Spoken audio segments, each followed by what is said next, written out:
Okay, it's 2 o'clock. Okay. Well, I think we can go ahead and get started. I see that we have quite a good number of people with us today. And first wanted to introduce myself. My name is Sebastian Nichols. I serve on the board of directors of Double Bay Sanctuary Foundation, the organization that our chairman, Michael Reppy, founded to create a sanctuary for Corky in her home waters around Double Bay in Hansen Island, and with a mission of improving welfare for previously captive killer whale Corky that we all care deeply about. I wanted to thank everyone for joining us and being able to spend some time to hear about um, the Double Bay Sanctuary's vision, and as well from people who have had the chance to work with and experience time with Corky herself, and also with our partners at the California Killer Whale Project, who very kindly helped us set up the fundraiser with the Whale Watch cruise in Monterey Bay National Marine Sanctuary a couple of weeks ago, and that helped us organize this session to share stories and hear from some of the people that have been involved in our mission so far, and also raise awareness and resources for the sanctuary's vision. So we'll get into quick introductions on each speaker as we go along, but with that quick introduction, wanted to hand it over to Michael Reppy, who's again the founder and chairman of Double Bay Sanctuary Foundation, to share a few words and an update from the sanctuary on Hansen Island. All right. Thank you, Sebastian. And hello, everybody. It's a pleasure to see you all. Although I don't see your pictures, but I see your names. And it's great. We got 23 people right now. So welcome to Zoom for Corky. This is great. And I want to pass out some thank yous like Sebastian did. And for those who are on the Whale Watch trip, thank you for being there. We raised money for the sanctuary, and it was fantastic. It it was really, really good. And the highlight for me, and I think for a lot of people, was all those humpback whales doing their lunge feeding. It was really remarkable, and I loved it. And we have number one to thank for organizing that was Tomoko.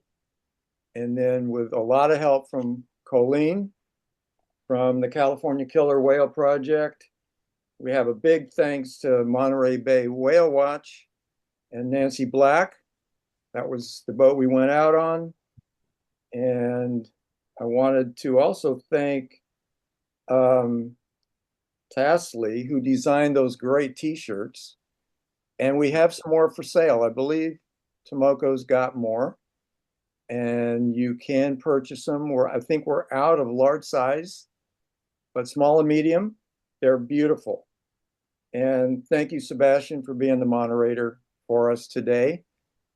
And the first section is an update on Double Bay Sanctuary.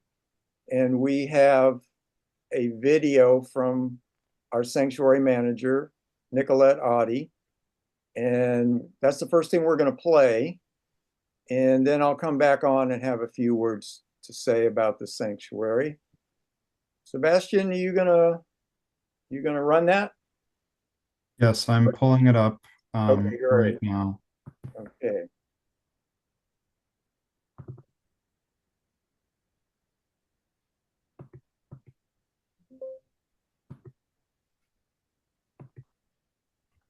Son. Second. Hello, everyone. I am honored to be able.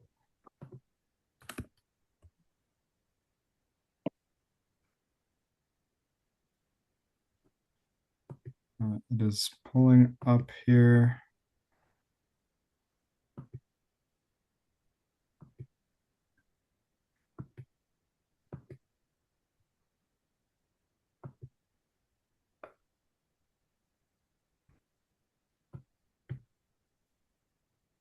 Okay, so here's the video from our sanctuary manager, Nicolette. Hello everyone, I am honored to be able to share some of Double Bay Sanctuary's updates and progressions.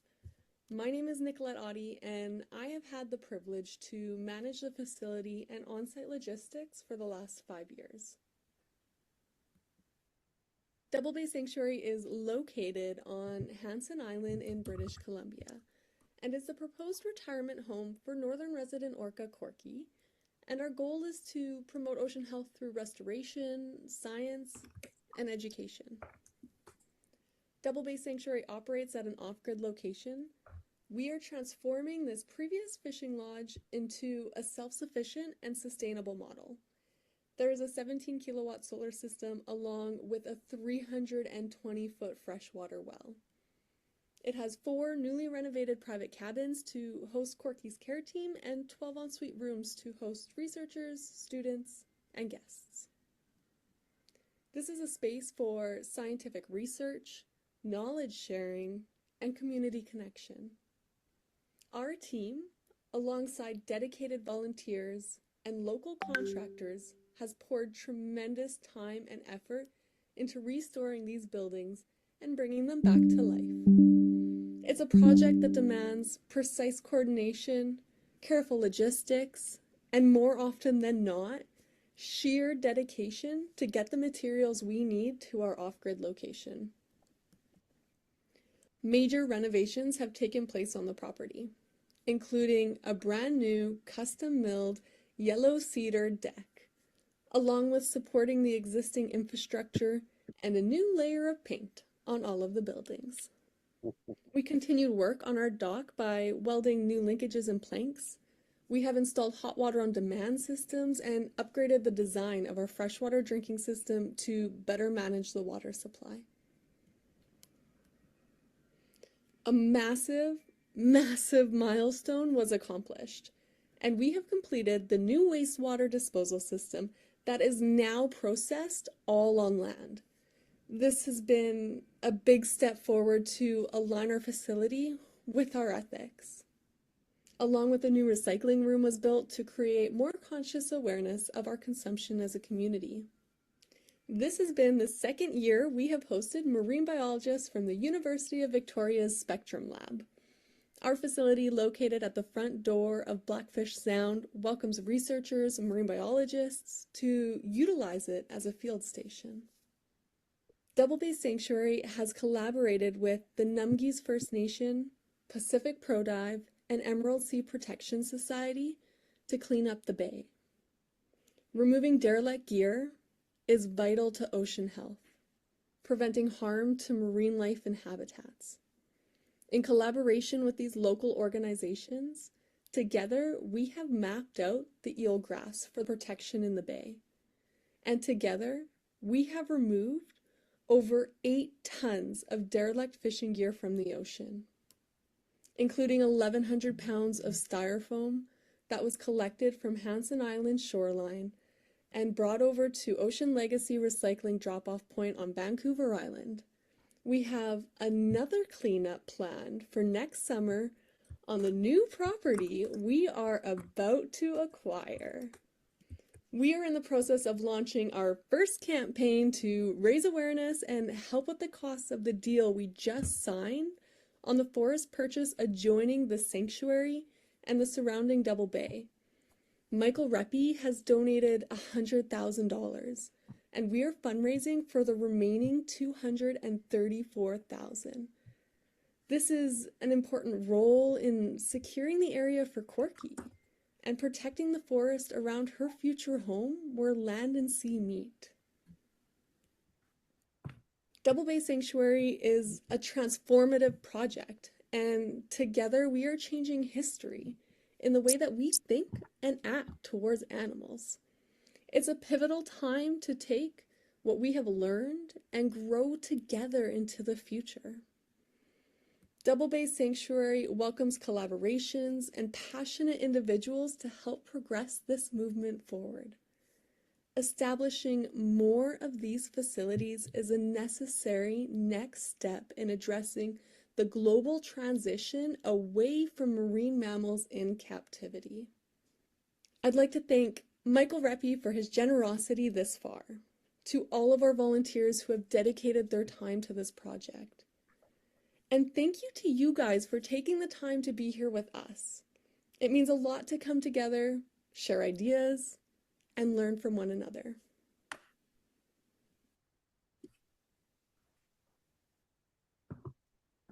Right. Well, I want to take a moment to thank Nicolette for that wonderful update. It's always great to hear what's going on the ground. Really incredible projects that Nicolette has been able to lead with the support of Michael, who's here with us, and also to again thank Michael for his generosity. That purchase of the additional parcel around the Double Bay Lodge is going to allow us to protect 54 acres of the Great Bear rainforest on Hansen Island. That is really amazing that it can stay pristine. So while we transition over to Michael's additional words about the sanctuary, I'll share in the chat the link to our fundraiser site in case anyone here would like to support that campaign. And I know many of you have already from the Whale Watch cruise and from being in our networks, but I'll share that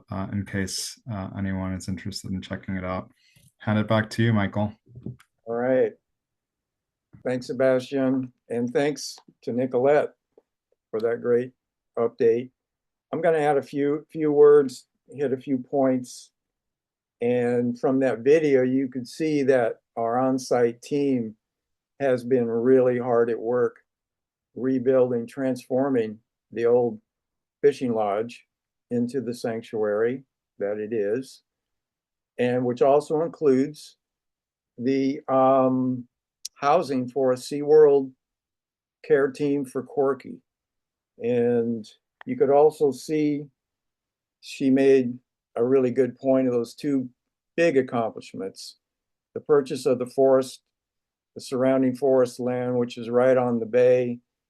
And we are going to preserve that in pristine condition, no development allowed at all, which will help protect Double Bay. And then all that cleanup, that is just incredible work. 8 tons of derelict fishing gear in the bay, and all that styrofoam on the beach, on the shoreline, cleaned up as well. So we're really dedicated to cleaning up Double Bay, and also the building of that land-based new water processing wastewater system. It's been a long time coming. It's huge, and it's completed and functioning. And I just want to say hallelujah. No more discharge into the bay. It's done and over. And even though the water always tested really clean in Double Bay, we have really good tidal flushing of the bay. It's going to be even better and better than ever. So that's just a really big one. And I want to say that we believe a true sanctuary includes conservation and habitat restoration and environmental protection. And we are doing just that. And we're going to keep doing it at Double Bay. As you can see also, if you saw that diagram of the bay, our proposal is for a 15-acre double netted enclosure. This is for Corky. It's with a feeding station, a medical station with a slide out and a haul out.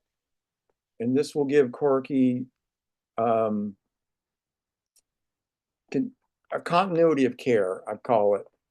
She'll continue to get the same quality veterinary and medical care that she gets at SeaWorld at the sanctuary. Also, there's room in that 15 acres for a companion orca. We do not want Corky to be alone there. So the plan is for her to spend her life with a companion orca. And I want to say all this depends on a collaboration with SeaWorld. We've reached out to SeaWorld many times, requesting a meeting so we can present our retirement plan for Corky, and we have never received a response or a reply. And this has gone through various channels, including the chairman of the board, Scott Ross, their CEO, Mark Swanson, and their entire legal team. And again, no response. But we're not giving up on that. We've got a new outreach in the works and coming very soon. So I want to say about permitting. We'll also are doing a follow-up outreach to DFO, Fisheries and Oceans Canada, and other agencies of the government regarding permitting. We know we need to get that process going. It's vital, and we will be doing that. We also have done a lot of bay surveys already, including side scan sonar, water and sediment sampling tests, flora and fauna assessments, and we found no harmful environmental impacts so far. And we'll be doing more of those surveys as needed for permitting. Regarding consultations with First Nations, yes, we're doing it. We've been having confidential discussions with the Nomegeese First Nations for several years, and it's really going well. I'm confident we're going to get free and prior informed consent from the Nomegeese and other First Nations. But the real official consent is nation to nation, which would be the First Nations to the Canadian government. So that, I believe, that will be forthcoming. Regarding fundraising, this is a huge need for us and all other sanctuary projects. We're going to need millions of dollars to build that netting enclosure, to finish up infrastructure, and to raise yearly operating expenses. We definitely hope to negotiate a cost sharing with SeaWorld. And as has been mentioned, we are just launching a major fundraising campaign. I think Sebastian just put up a link there, right, about that. Finally, I'd like to say we're committed to building a retirement home for Corky and providing her and a companion orca with the highest quality of life for the rest of their life. Corky is an amazing survivor. She's now 60 years old, 55 years in captivity. It will be 56 come December 11th, which is the 56th anniversary of her capture at Pender Harbor when she was a 4-year-old in 1969. She's still performing at SeaWorld San Diego. We've seen recent videos. She looks really good. She looks strong, energetic, and she's truly amazing. And lastly, I want to say we're always here for Corky, and we're always want what is best and right for Corky. So that's what I have. I'm looking forward to hearing from Kelley and Alex more about Corky, and I'll come back for to answer questions at the end. So back to you, Sebastian.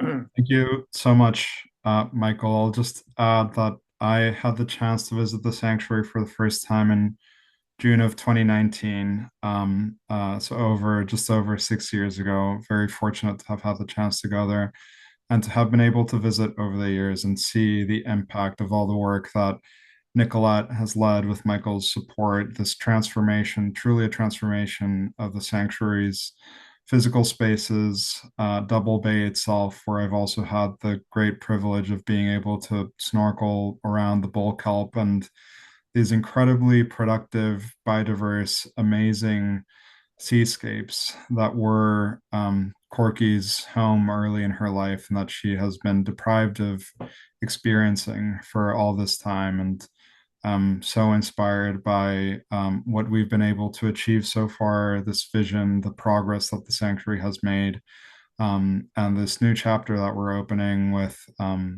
continuing to focus on the retirement home for Corky and building up the protection of the ecosystems, terrestrial and marine, around Double Bay and the kind of infrastructure requirements to be able to realize this vision. So I wanted to say a quick word on that, and really has been incredible to see Michael and Nicolette and so many others. I know we have some volunteers on the call that have been at the sanctuary and contributed as well to making that vision a reality. But without further ado, wanted to hand it over to Kelley Balcomb. I've just made you co-host, so you should be able to share your video and come off camera to share a few stories. Kelley has been able to experience time with Corky and wanted to share a few words with us.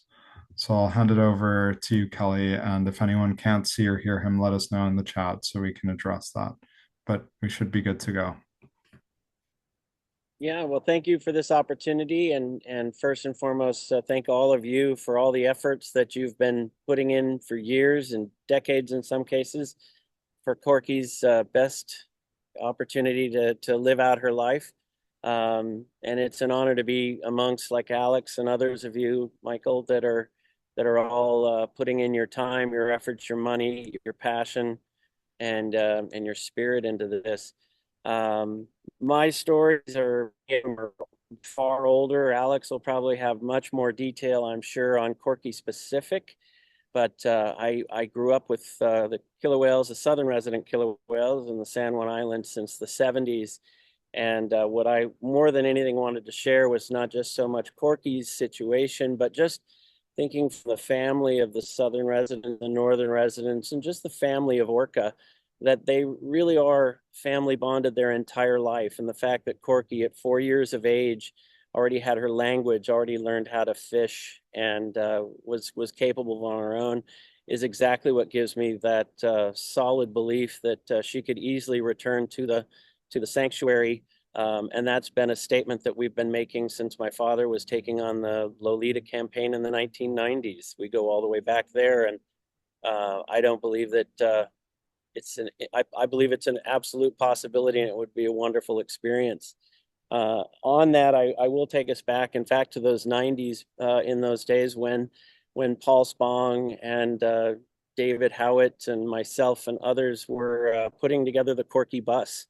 And I bring these stories up because I think Alex is going to really tell you about Corky. And so I will tell you kind of the history of some of those elements, that the Freedom Bus and how that came about, and the passion that we saw thousands and thousands of kids and supporters putting their banner together on her behalf. It was over 2 miles long.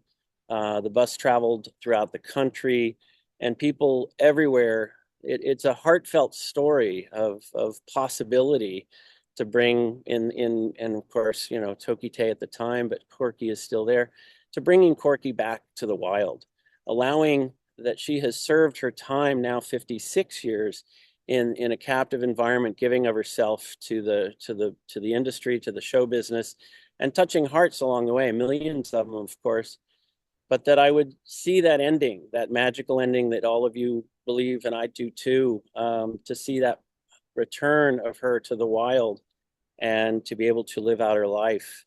In those days, there was absolute belief that we could convince SeaWorld, and of course this still continues to be that challenge, is is they are very convinced that she's part of their family, but I don't think they fully understand what family is. And when I was able to take Jeff Ventry and some of those others out on their first encounters in the 90s, they saw for themselves. These are former trainers of SeaWorld. And they saw for themselves the wild and the wild families and the possibilities. And so I've just always stood steadfast in the belief that this can be done. And so I wanted to start with that. And then, of course, the Freedom Bus itself and the experiences with Corky. I would not want to take too much time because I think Alex is probably having so much more information. But perhaps if I could just at the end, I'll chime in with some thoughts or points. But I will take you back again to the wild whales that she is from, those northern community members, and her A5 pod, and just the beauty of the Pacific waters where she's from. That animal has earned it, deserves it. She is a special, special creature that it would just be magical. And it's just kudos to all of you and all the efforts that are continuing to this day. Yeah, I'll give it a different if you want to hear Alex, and then maybe you can bring me back. But I'm happy to be here and honored to be in the room with this group.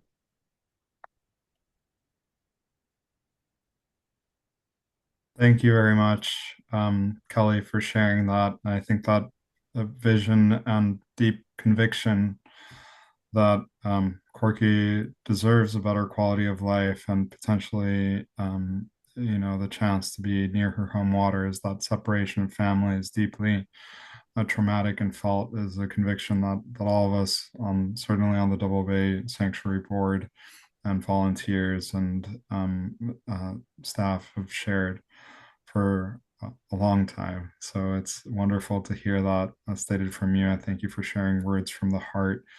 I know Alex said in the chat also share anything from your heart, so we might be able to come back to you if you have more to share with us, Kelley. But I wanted, without further ado, to introduce Alexandra Morton. Needs no introduction, but has been called the Jane Goodall of Canada. Is among the fiercest activists for the return of wild salmon to BC waters and reduction of salmon farming that so threatened the salmon themselves and the whales that depended on them. Alexandra, I believe, spent early time in her career with Corky herself, and so it has a personal connection to the story and views to share about Corky's future. And has, on a personal note, has been a personal hero of mine, reading in Not on My Watch and listening to Whales. Excellent, excellent books that I recommend everyone on this Zoom listen to. And so we're so fortunate to have you, Alex, with us and to be able to hear what you have to share from your heart with us about Corky and the waters around Hansen Island. I'll pass it over to you. Well, thank you so much. What a incredible and remarkable group of people this is on this Zoom. I feel lucky to be here. I think I just want to start by saying, when I look at what you're doing, Michael and Nicolette, we know from everything we've learned about orca matriarchs, which Corky is, in one way or another. She has whales that love her. She has whales that she has raised. She has whales who I think she sees as family. And if we know anything about orca matriarchs, it's that they're very concerned about the future of their families. And so what you're doing at Double Bay with the protection of the area, by bringing in researchers from universities,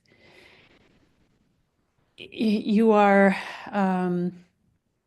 doing the work that Corky would want people to do in her home territory and to the families of whales that meant so much to her, that she is from. And I know SeaWorld is this monolith that is not cracking open and is not responding. I mean, maybe they will, and I hope they will. But I just want to say that what you're doing is remarkable in several ways. I mean, one is that you are taking a role that I'm sure that Corky would feel good about if she knew about it. Um, and the other is you're just acting as if this is normal and that this is going to happen and that returning whales to the wild should be done. You're not waiting for SeaWorld to release her. You're just going forward. And we all know that the way we think about the world and the way we behave in the world and the hopes and dreams that we not only hold in our minds, but that we hold in our day to day, that we do, is absolutely critical. So everything that you're doing right now is aligned with what Corky would want and with her heart. So my story with Corky started as a young and really ignorant woman that I was, or girl, really. I first met Corky in December of 1976. She was only 13 years old, but had already been in captivity since 1969. And I had chosen as a child to study communication in some kind of large brain non-human, and by a process of elimination of where I didn't want to go, I did not want to go to Africa. I'm really a homebody.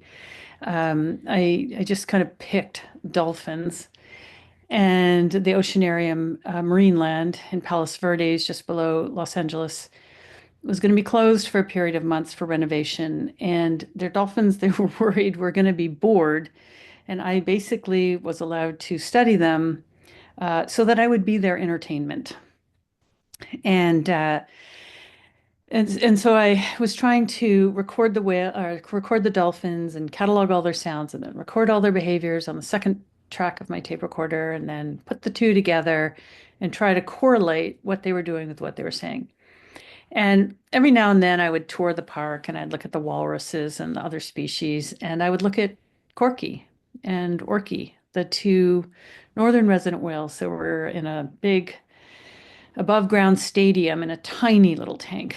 And after the madness of a dolphin tank where everybody is doing things and having emotions and being aggressive and being sexual and being creative, they looked lethargic. And I actually said to my colleagues that I thought that the orca were boring. But then Corky gave birth. And the Oceanarium asked me to drop my hydrophone in the tank and record this exceptional event. She was the first female orca to conceive and give birth in captivity. And the baby didn't live very long, but she and Orky just completely changed my life. First of all the sounds were in my hearing range, which was fabulous. And they were very polite vocalizers. They weren't overlapping like the dolphins were. They would make a call and make a call and make a call. And I felt like I could keep up. And I saw them grieve. And I know, particularly in those days, any form of anthropomorphism, any form of using a human name for an emotion on an animal was really taboo. But I saw it and it was unmistakable. And I was like, okay, these are the animals I want to spend the rest of my life studying. They're perfect. Their sounds were just like so beautiful. They just, as you know, they just struck a really deep chord. And I just loved everything about them. So I yeah, I laugh at myself because to think that you could understand what two whales are saying in a tank, completely out of context with their life, was really just the fantasy of a very young researcher, which I was. But I would spend 12 hours at night watching them. And then the following month, I would spend 12 hours during the day from 6 a.m. to 6 p.m. and then 6 p.m. to 6 a.m., watching them, recording everything, and trying to say into the microphone absolutely everything they were doing. Well, first of all, I can tell you that orca have pillow talk. Those two whales would sleep side by side, having long conversations. There was no context. There was no way to know what they were saying, except that I knew that communicating was very, very important to them. And I began to get a sense that they had syntax. They had calls that they would initiate their conversations with and end their conversations with. Corky, we know, is an A5 clan whale. Her mother's A23, and we know that from the capture photos because she was just glued right beside that whale. Orky's family, apparently, there were 7 captured and 6 were removed, and just 1 adult male was released, which we know is like more than enough to kill an orca, to just lose their entire family in a mysterious way, in one moment of time. But I know now from listening extensively to the wild orcas that for whatever reason, they're speaking the A4 clan dialect. They really adhere to those calls, to those patterns. I worked with Corky intensively from 1976 until 1982, and that's really what they're all about. I don't know what happened after Corky got put into tanks with Biggs orca and Icelandic orca. But from talking to researchers that have listened to her, she hasn't picked up their calls. She's just true to the A clan, and particularly, I believe, the A4 clan dialect. So, captivity, I feel guilty that I thought I could study them, that thought I could benefit basically from them being in captivity. But what did happen was that I really got to know them. And Corky is a really spunky individual. For example, she's an athlete, and she would just start circling the tank to the point where she would create these waves and she would breathe at the same place and she would just go and go at really high speed. Orky was not into this. He would just float in the middle, but she would just do these laps. It was very important to her to move. Movement was really important. Perhaps that's why her dorsal fin is to this day still so straight and up. She also, when I was watching her, she was totally a seductress. She wanted Orky to interact with her. So in the mornings, the whales were just so interesting when nobody was watching them, except for me. And they knew I was there. But, I didn't have a bucket of fish. I was nothing to them. I just was part of the scenery, maybe like the watchman. And at dawn, I would see the most incredible things. And I really struggled with this as a young researcher because I'm like, oh my God, nobody's going to believe this.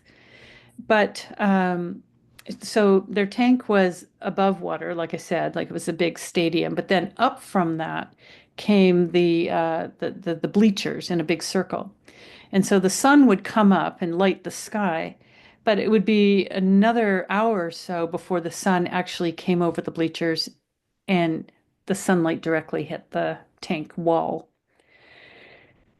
Corky and Orky always knew where that sun was going to hit first. Of course, it moved during the year. And in the mornings, they would begin to get really energetic and rowdy with each other, just like rubbing and splashing and racing around. And they would go up to a certain part of the tank and just quickly squirt a little bit of water at it. But then when the sun came over the bleachers and hit that spot, and there was like a little bright bar of light coming down, hitting the water, well, then they would go up to it and they would actually press their tongues against it and squirt water at it and get really rowdy. And what, Corky wanted Orky to have sex with her. And so she would do things like run her pectoral fin down his throat, along his stomach. If that didn't get him going, eventually she'd just ram him until his whole body was shuddering. And then he would chase her around. And so, the relationship between the two of them was really vibrant. They had a strong social bond. They had a strong relationship. They had a lot going on that had nothing to do with the trainers or the place. But I had to wonder whether this attention to the spot where the sunlight hit the water, was this a ritual or not? Of course, I can't resolve that. I don't know. And I just, with so many things with Orca that I just can't explain, I just kind of box it up, keep the memory intact, but put it to one side and don't forget it, but don't try to really say what it is. And they also, I noticed, the two of them really responded to, really were creative with acts of synchrony. And so, because I was there for the births, and in particular one birth in 1982, I saw that when the babies are born, the mother will shift her, or Corky would shift her breathing to match her babies. In fact, I'm pretty sure that the babies don't open their blowholes until they hear mom open their blowhole. And because the baby's swimming with the mother, and Corky opens her blowhole when she's out of the water, the baby would open his or her blowhole when it was out of the water, because otherwise I don't really think they know when to open their blowhole.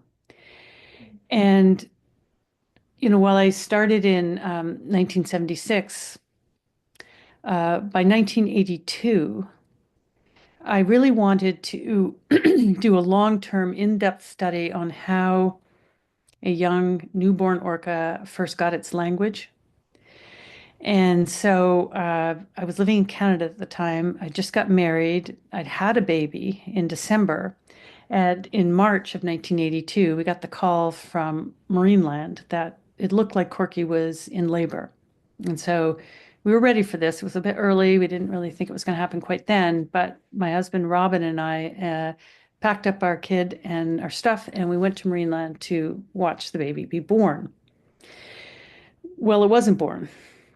In fact, we ended up borrowing a small trailer and living in the parking lot at Marineland for 3 months. And so this was the most in-depth time that I got with her. I really got to see what was going on, the relationship between her and Orky.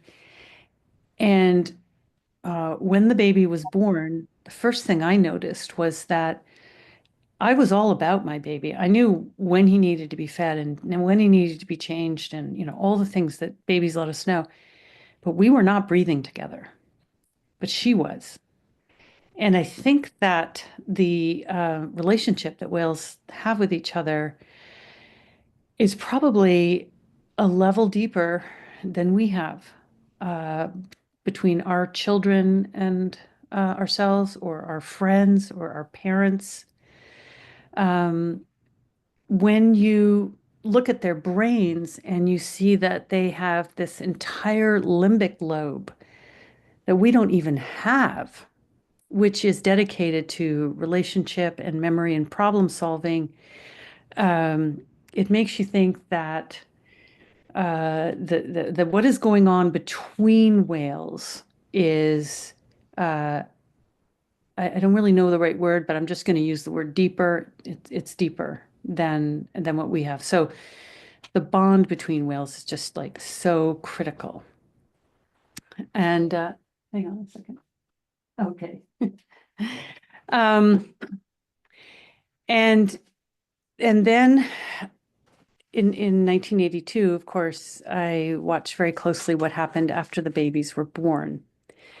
And she knew how to, get her calf to breathe with her baby to breathe with her.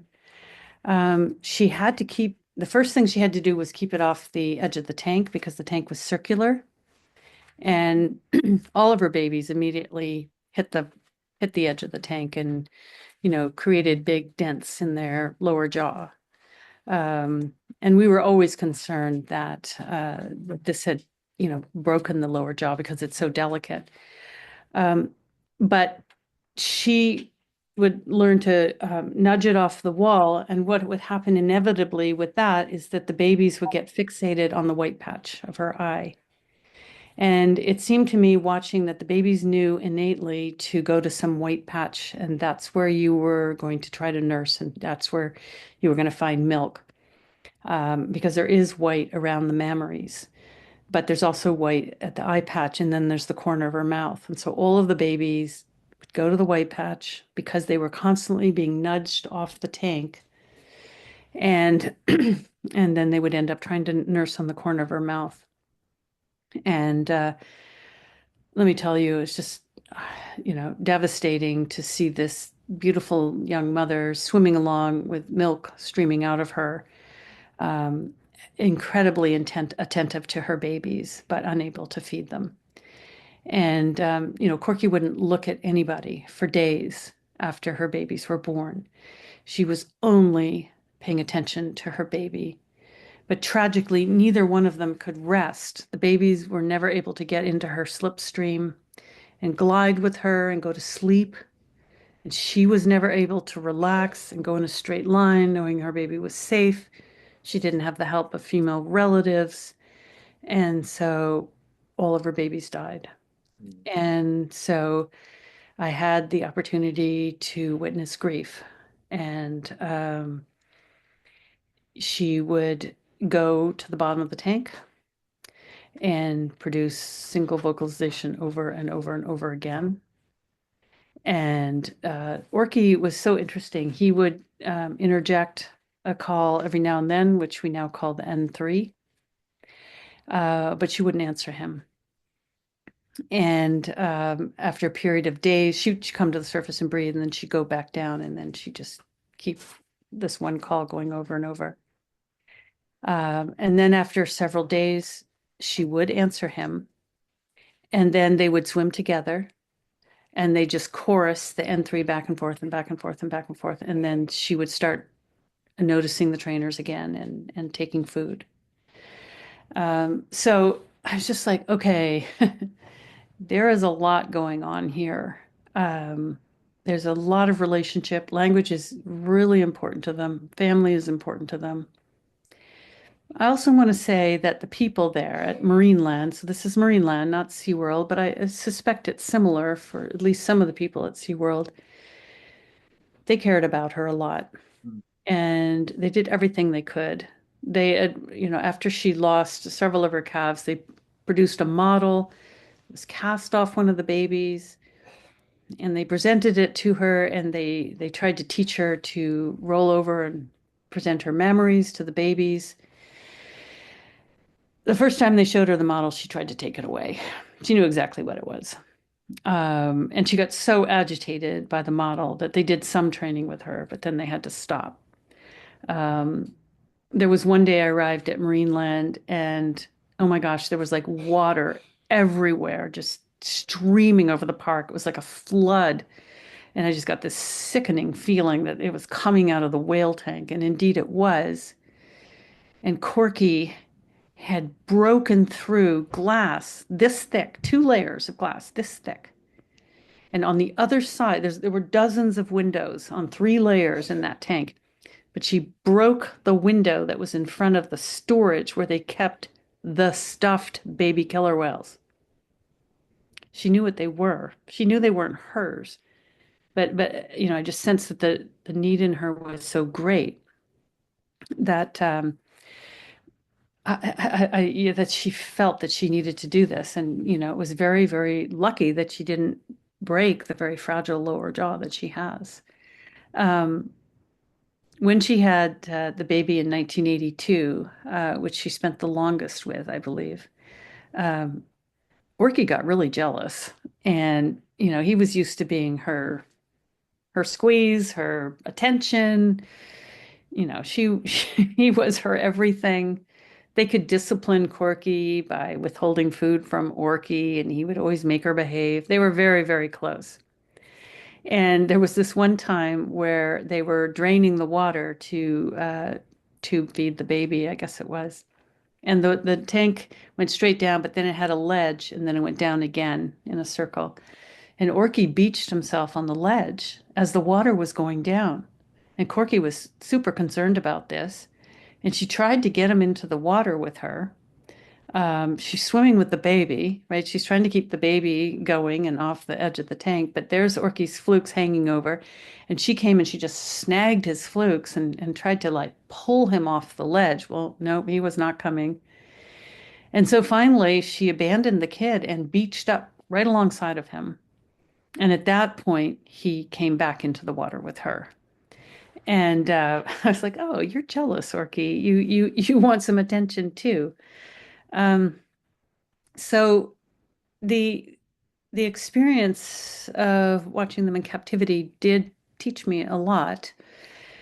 But and people ask me about this a lot, and they were like, "Well, doesn't having captive whales teach people? Isn't there a lot of science? Don't we love the orca now because they were in captivity?"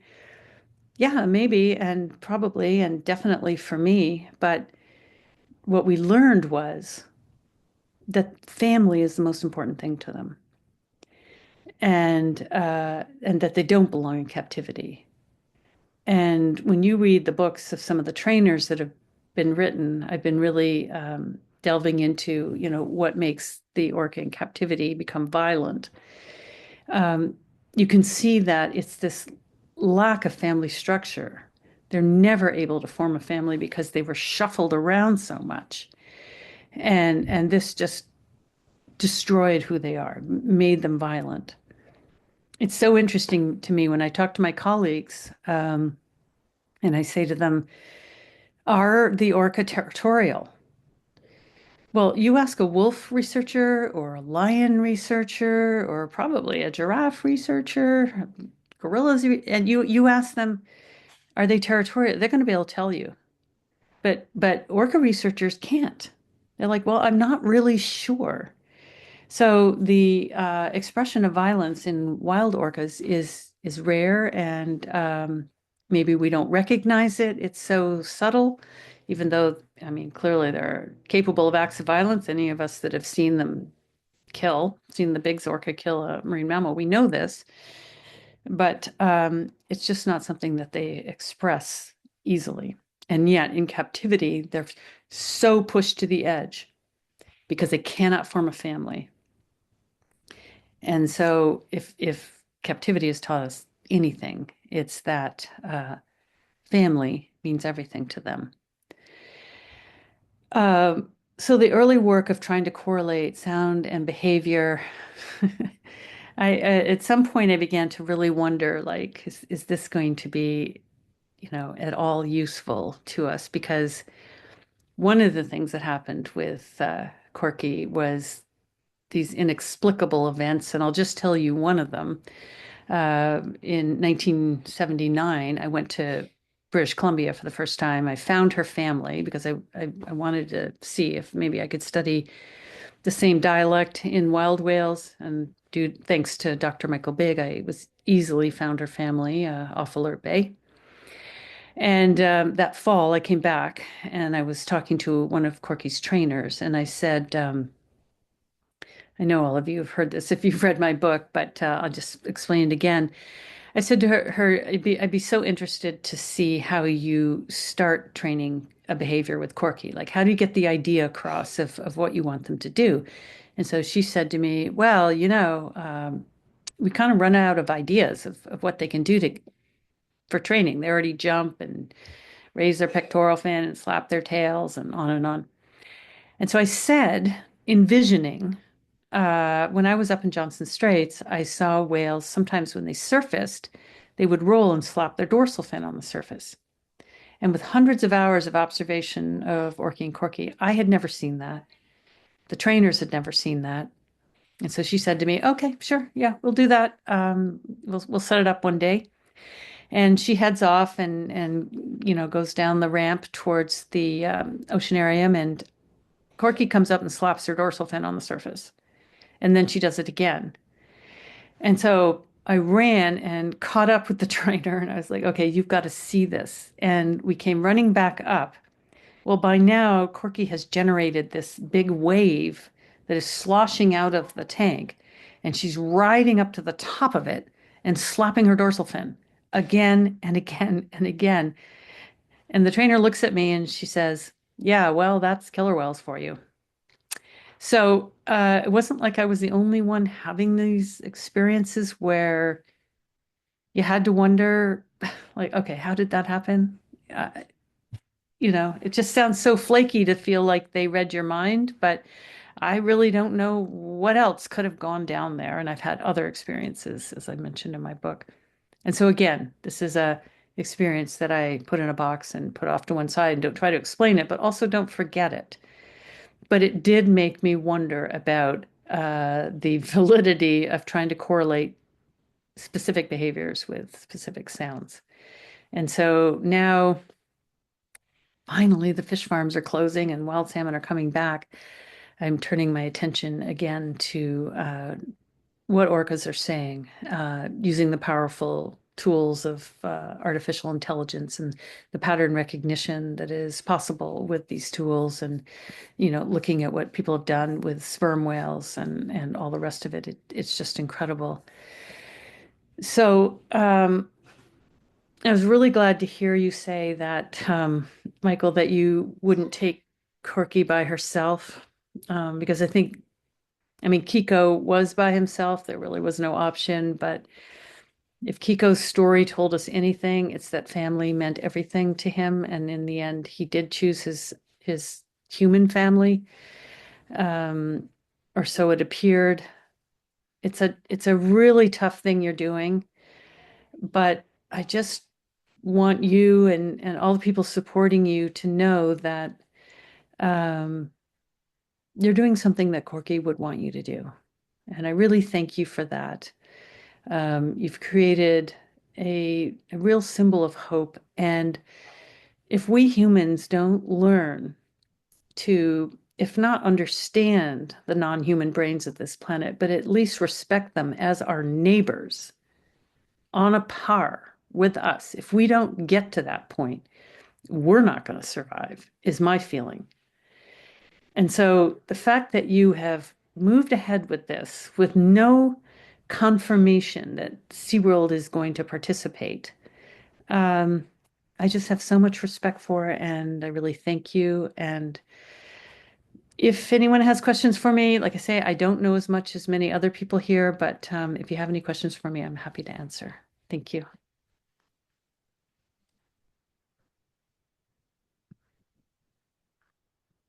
I want to say, for us on the Double Bay Sanctuary extended team, it's so heartening to hear those stories. I mean, a lot of what you experienced, Alex, inspired us to go on this journey. Certainly, myself among those, and Michael and Nicolette have learned so much from you and the experiences that you had with Corky and the connection that you made to their wild habitats that they depended on, that had been degraded by the salmon farms, that now are coming back, and that resurgence of life in the Johnstone Strait, Broughton Archipelago area is also a massive source of hope for all of us. I had goosebumps throughout much of what you were sharing, and I'm sure many of us on the Zoom had that deep feeling of, hearing such significant, emotionally touching, feeling the depth of the experience and emotions that the whales had, that you were able to witness and share that testimony with us. So thank you for that. Elsie, I know we opened up for questions. If anyone has questions for Alexandra Morton, for Michael Reppy from the Sanctuary, for many of our speakers or those who are among us here on the Zoom. Please do send in the chat, and we can take advantage of this opportunity. I think we're at the hour that we had initially slotted to this, but there's been such fantastic stories shared from everyone so far. I want to make sure if anybody in the audience has questions, we can address those.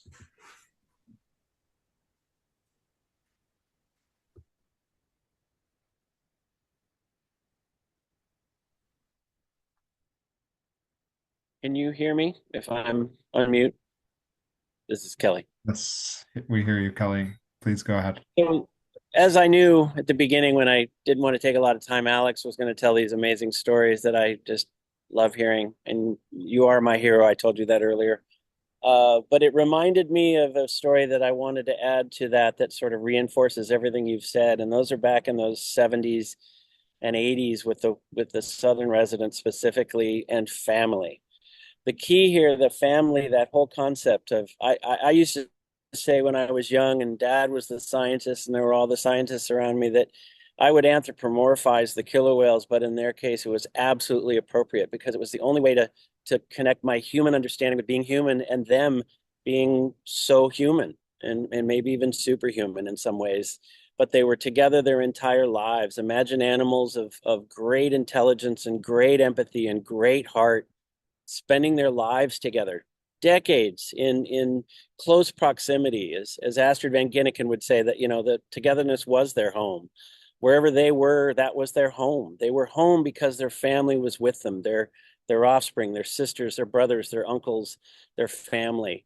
And they would spend that traveling to head to the Fraser River for the salmon runs and teach the new calves where the rivers were, the flow, the temperatures, catching the salmon, biting them, weakening them so the children could learn.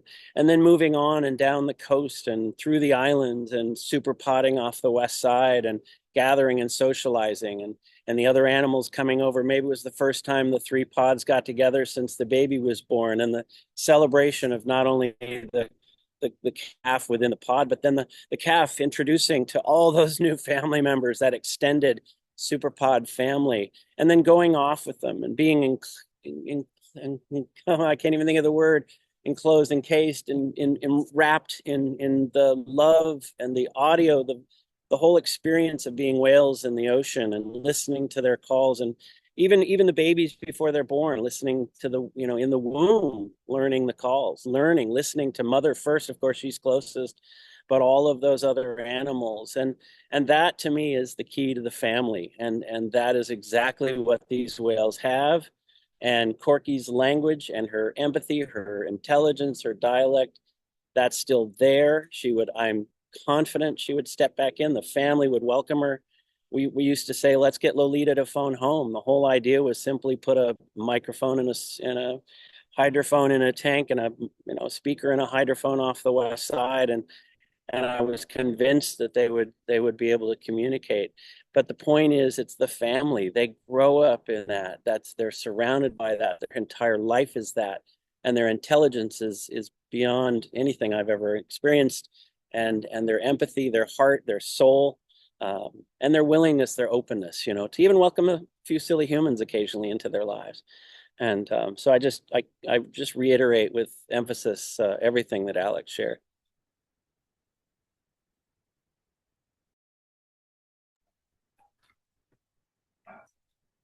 Thank you so much, Kelley. I think any of us that have had the privilege of being able to see the northern residents, or southern residents for that matter, in a resting line and moving together in synchrony, have had that, have experienced that the pod unit, those matrilines, are their home structure. They are their habitat. They are what they rely on for knowledge, for transferring over the foraging behaviors, the geographic knowledge of all of the spaces that they visit, the behaviors that allow them to connect within their direct relatives and the super pods, as you were saying, those amazing socializations. And yeah, it's been really amazing to hear from you and Alex about that. I see one question in the chat is from the Ocean Defenders, asking how people can support Double Bay Sanctuary. So I'll pass that one over, Michael, to you, as I check for any other messages in the chat. Okay, great. How to support? Well, I mean, the big need, as I said, it's reality is funding. And I know it's a rough time to be asking for money. And this is actually our first fundraising drive in 7 years. We probably should have done it a lot sooner. But now we have a real need. So I know everybody's asking for money these days, but that's our biggest need. Also, we have a very good, and Nicolette's organized it, volunteer program. And we've had some great volunteers. In fact, one of them I'm looking at right now, Carlos, I see his picture. He's waving. And so particularly people with volunteers that have skills. We need building skills and social media skills and those sort of things we could really, I think, use. And I would say contact Nicolette regarding that. And if you could help us maybe with connecting with potential donors, that would really, really help. And we're actually thinking of doing some fundraisers, some creative ways, even lunches. I should get out there and make some speaking engagements and that sort of thing. So if anybody has ideas how to help us that way, that would be really good. And just message us with your creativity, how you think you can help too. We're very open to that. Anything else, Sebastian, you can think of on that line? Yeah, I think I just share, fundraising can feel a little bit daunting, but it can start small. You bring a few people together to watch the Corky documentary and each pitch in a few dollars for the fundraiser. That can make a big difference. Multiplied by, 10, 20 people bringing 5 of their friends together, that adds up relatively quickly. And I think along the same lines, just spreading the word about what we're doing, the vision of the sanctuary, share with your friends. You never know who might want to support financially or have a connection with an organization like SeaWorld or others that can help us kind of achieve our vision. So I'd say spreading the word is high up there, and definitely get in touch with us and see if we can do something coordinated, but don't hesitate to try to organize, a watch party for a Corky documentary or a happy hour at a local bar. That's going to help support our mission and vision. And I think I'd say kind of with that, just, yeah, as Michael said, everyone has unique talents. You might be particularly skilled at writing or at developing partnerships, connecting with people that might help with sponsorships. Think about what you're best at and makes you feel most satisfied and alive, and how that can help us in our mission. That's going to be the best help that we can get. All right. I think we have a couple other questions coming through on the chat. One is whether Corky has a Kwakwaka'wakw First Nations Namgis name, which I unfortunately do not know the answer to that question or the name itself, but I wonder if between Michael and Alexandra Morton, and maybe even Nicolette on this call, we can address that one. I saw that question, and I do not know that there is a Quakwalla name for Corky. It would be interesting. We could definitely ask Ernest Alford, who's a close supporter of ours. He would know, I think. Maybe Alex, do you know anything about? Alex had to drop off. Yeah, she's sending love to everyone. Oh, she had to dropped drop. off. Okay. Yeah. Oh, all right. So no, I don't know, but that's something we could definitely investigate. So we'll put that on the list to follow up after this. And thank you, Michael. We have one person, Jennifer McLaughlin, interested in getting involved with the board, project management, and fundraising. That's fantastic. I shared my email, but you can get in touch with myself, with Michael and Nicolette. Hopefully, the contact information is on the Zoom. If not, we'll send it through in the chat. We have another question on where the Corky documentary is accessible, and I'll hand that one over back to you, Michael, as well. I think it's not widely publicly available yet, but there are some ways that we can do it, particularly for fundraisers. I'll pass it over to you. No, it's not. It's not on a live stream as yet. We wish it would be. I am in touch with Christine Caruso, filmmaker. She's interested in actually getting it out there, which we want. What we can do, we can organize a public showing, like Sebastian was talking about, and we can get access to it that way. And we could do a showing. So if you're interested in sponsoring a showing somewhere, we can do it. Excellent. And yeah, I'll put Michael's email as well in the chat, if that's okay, so everybody has that as well. While I do that, there's another question about contacting Larry Ellison's girlfriend or other wealthy animal lovers about financing Corky's retirement. And I'll start the answer to that question. I think any connections that we can make are welcome. This is something that's going to need a lot of support and a broad coalition for us to get there. With people like those, it usually helps if we can find someone within our network that has a personal connection, that is already friends with them or has been in contact before and worked with them. That helps a lot in making the pitch. So I would think more than a name that comes to mind because you've heard of it, if you know of any people within your network or broader kind of radius of people that can help make a personal introduction and connection, that's particularly helpful. But I think all ideas to reach out to people like that can make a big difference for our mission would help with what we're looking to do. I'll pass it over to you, Michael, if you have anything to add on that point. Not really. No, I don't. But you're right. The personal connection is really the way to go, and we would love to be.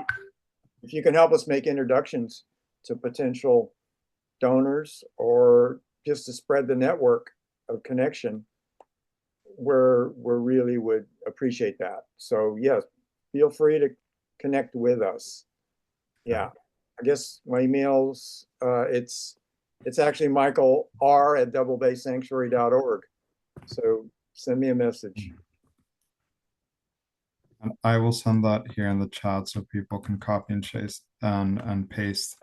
I know we're about 15 minutes past the initial time that people had allotted. So I don't want to keep people for too long. I will say in the meantime, I heard from Nicolette, our sanctuary manager, checked with Ernest Alfred, who's, as Michael said, one of the hereditary chiefs of the Numgis First Nation that are based in Alert Bay, and he shared he is not aware of a Kwakwaka'la name for Corky this time. So if we hear any update on that, we'll definitely share it with this group.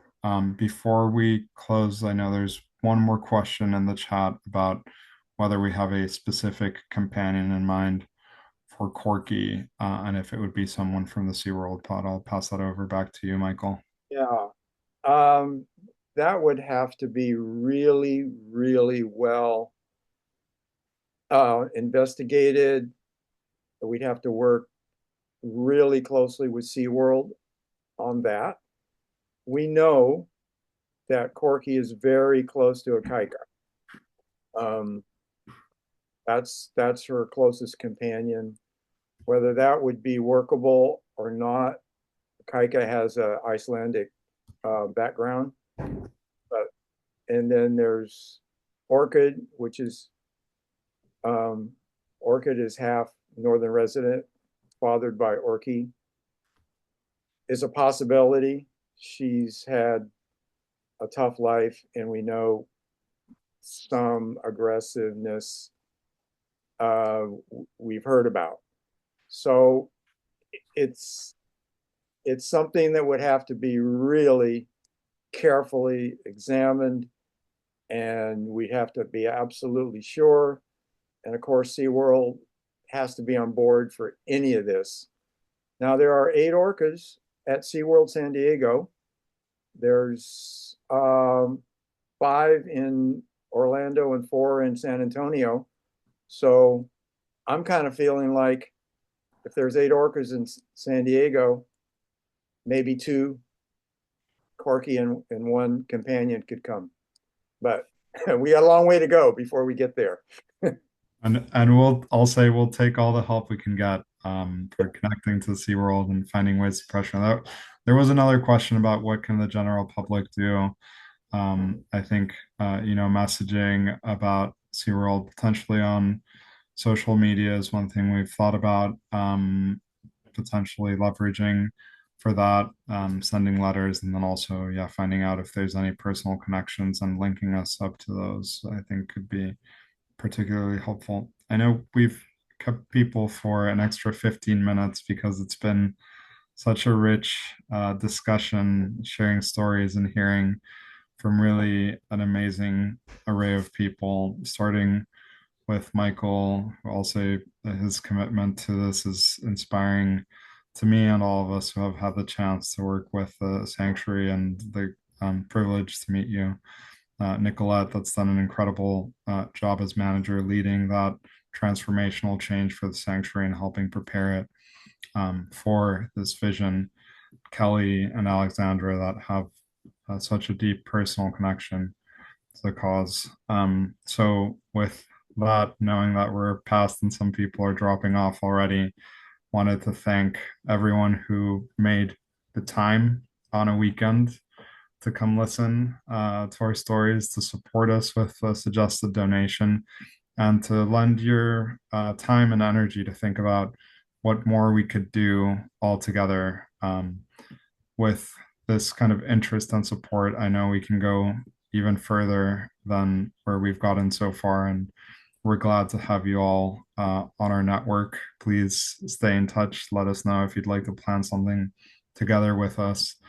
And please remember also the fundraising campaign to help preserve that forest around the sanctuary and make sure as we get ready to bring Corky back home, we can maintain the pristine nature that has hosted and given abundance and sustenance to her and her families for generations.